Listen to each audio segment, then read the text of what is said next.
สวัสดีครับผมนายมนวัฒน์จงไกรแจ้วรรณศาสตร์6820023วันนี้จะทำตัวชิ้นงาน 3D นะครับโดยให้เราไปที่ตัวโปรแกรม Flipwork กด New กด Part กดโอเคครับ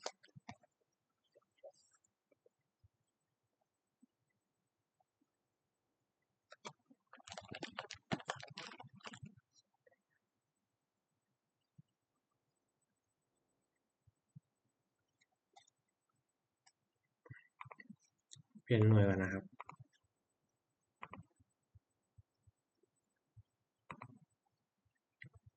ที่ลายกดท็อป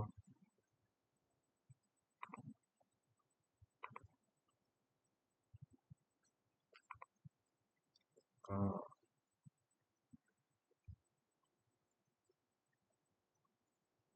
นี่ครับ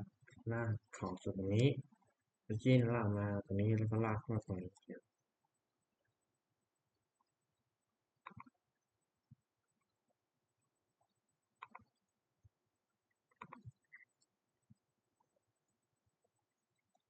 ก็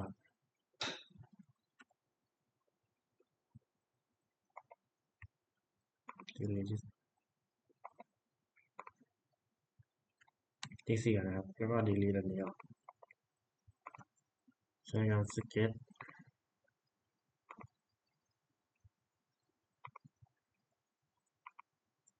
กด A4 ครับเป็นการทำเส้นที่ตรงนะครับ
70ตรงนี้20ก็ความสูง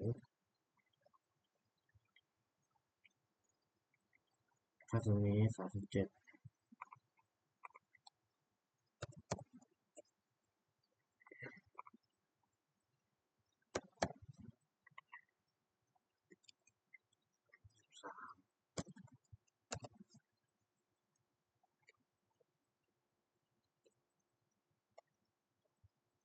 จุดนี้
เคการ extrude ดึงส่วนนี้ขึ้นมาก่อนดึงสักประมาณ50แล้ว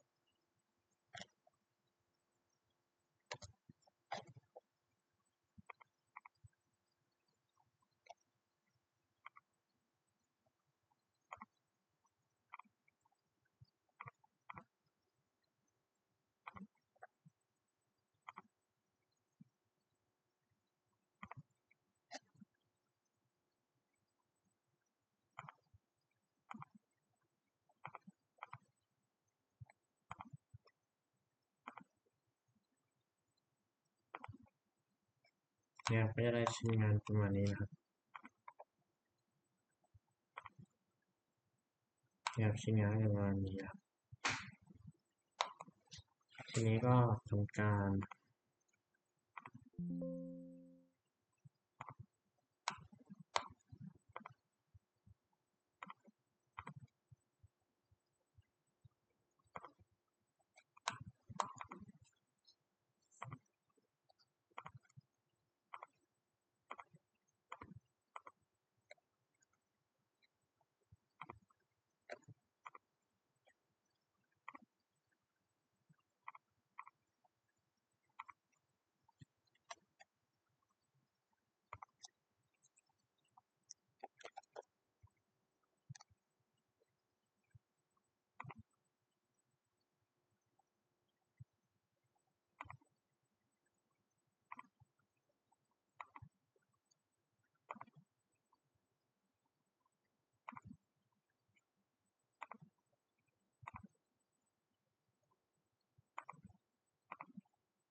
ผมพยายามหาวิธีแก้ของตัวโปรแกรม Host ไว้แล้วนะครับ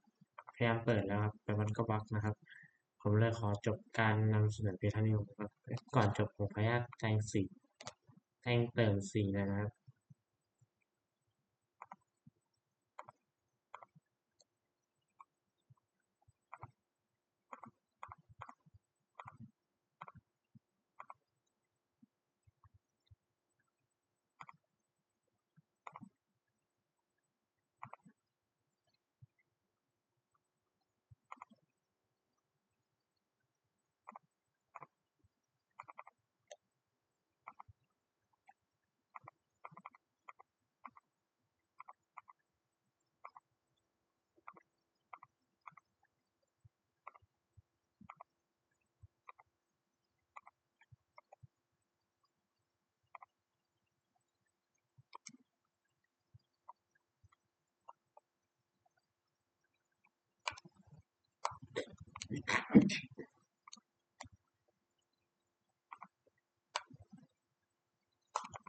นะครับ ก็